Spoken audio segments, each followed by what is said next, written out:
Terima kasih Anda masih bersama dengan kami. Bagi Anda yang baru saja bergabung, kami hadirkan kembali 3 berita utama hari ini. Mobil yang ditumpangi satu keluarga terbakar di Purworejo.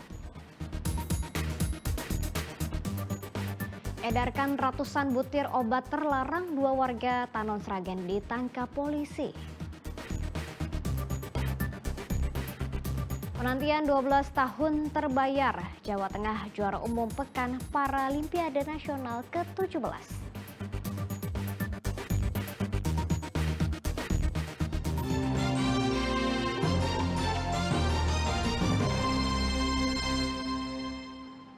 Penantian 12 tahun membuahkan hasil. Kontingen Jawa Tengah keluar sebagai juara umum dalam Pekan Paralimpiade Nasional ke-17.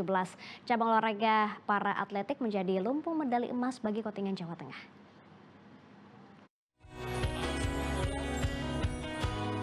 Minggu malam Pekan Paralimpiade Nasional 2024 resmi ditutup. Jawa Tengah keluar sebagai juara umum dalam ajang kompetisi untuk atlet penyandang disabilitas tahun ini. Dari hasil klasemen akhir, Jawa Tengah memperoleh 161 medali emas, 121 medali perak, dan 124 medali perunggu.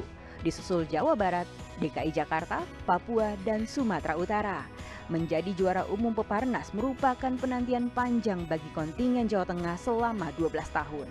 Cabur para atletik menjadi salah satu penyumbang medali terbesar bagi kontingen Jawa Tengah. Dari cabur ini, tuan rumah mampu meraup 45 medali emas. Salah satu atlet muda yang mengambil andil adalah Maria Magdalena Vitasari. Ia mampu menyumbangkan 3 medali emas dari nomor 100, 200, dan 400 meter putri dalam klasifikasi T37-38. Bagi Maria, dukungan keluarga yang menjadi penyemangatnya untuk menyumbangkan emas di Peparnas. Dukungannya dari orang tua ya doa, sama itu dibilang kalau semangat biar dapat emas, banggain keluarga. Selama penyelenggaraan Peparnas, National Paralympic Committee Indonesia memantau 18 atlet disabilitas tingkat nasional yang dinilai memiliki potensi ke jenjang internasional. Lalu di setiap venue itu ada yang memantau. Salah satunya sekarang ini ada 16 atlet kita yang di atletik itu sudah terpantau, itu merupakan potensi baru yang nanti bisa kita kembangkan. Termasuk di panahan ini juga ada 2 yang nanti juga tadi prestasinya itu luar biasa. 6 hingga 13 Oktober kemarin, ajang Peparnas digelar di Solo dan 4 wilayah lain di Jawa Tengah. Ajang kompetisi ini sebagai persiapan untuk menghadapi 2 event internasional ke depannya, yakni ASEAN Para Games 2025 di Thailand dan Paralimpiade Amerika Serikat 2028. Heri Persetio melaporkan dari Solo. Menteri Perhubungan Budi Karya Sumadi meninjau proyek beautifikasi stasiun Klaten. Proyek revitalisasi stasiun tersebut untuk memperkuat sektor pariwisata di kawasan Klaten. Kedatangan Menteri Perhubungan Budi Karya Sumadi langsung disambut Kepala Stasiun Klaten Hari Setiojati dan Sekda Klaten Jajang Prihono pada Minggu siang. Menhub meninjau langsung hal utama, fasilitas umum, musola dan toilet, termasuk perluasan ruang tunggu dan kantong parkir kendaraan. Menhub kemudian berdialog dengan beberapa calon penumpang kereta. Budi Karya Sumadi menjelaskan proyek beautifikasi stasiun Klaten untuk mendukung aglomerasi Solo, Klaten, Yogyakarta, Purworejo untuk menjadi satu kesatuan. Revitalisasi dilakukan sesuai bentuk asli dan memperhatikan tata arsitek sehingga tidak menghilangkan nilai heritage stasiun Klaten. Diharapkan revitalisasi dapat menjadi daya tarik untuk wisatawan yang berkunjung ke Klaten. Rencananya bangunan stasiun juga akan terintegrasi dengan terminal.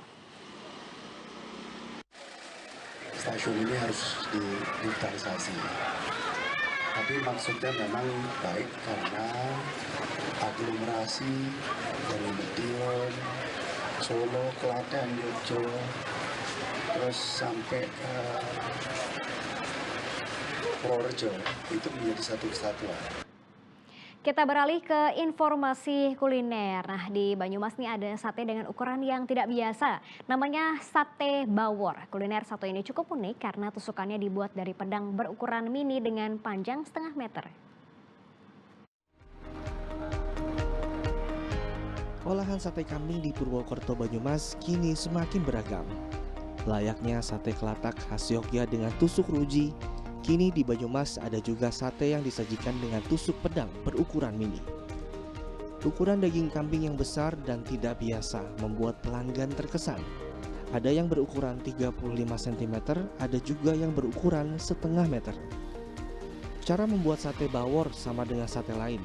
Setelah dagingnya ditusuk ke pedang mini, daging kambing lalu dibakar. Namun bedanya, ukuran alat pemanggang sate bawor harus lebih besar dari biasanya. Bumbu sate bawor dibuat dengan resep sendiri agar daging tetap empuk dan bumbunya dapat meresap meski dagingnya tebal. Saya itu ingin membuat sate yang beda dengan yang lain gitu ya. Jadi dari besarnya, kemudian juga, tapi nggak cuma besar, tapi rasanya juga. Jadi pengunjung ataupun customer itu punya experience, pengalaman yang berkesan. Jadi dari setelah makan sate bawor ini, ketika pulang itu masih terbayang-bayang, wah satenya gede, terus juga empuk ya, rasanya juga enak gitu. Kelezatan sate bawor ini pun diakui oleh salah satu pelanggannya. Menurutnya daging sate empuk dan bumbunya benar-benar terasa. Besar, empuk, dan nikmatnya tidak ketinggalan. Rasanya tetap meresap sampai ke dalam, meskipun dagingnya itu tebal. Harga yang ditawarkan untuk satu porsi sate bawor berbeda-beda tergantung ukuran panjangnya. Untuk sate berukuran 35 cm dijual seharga Rp30.000. Namun untuk ukuran 50 cm sate bawor dijual seharga Rp50.000. Pelanggan juga dapat memesan gulai kambing dan tongseng untuk menambah rasa nikmat sate bawor. Mardianto melaporkan dari Banyumas.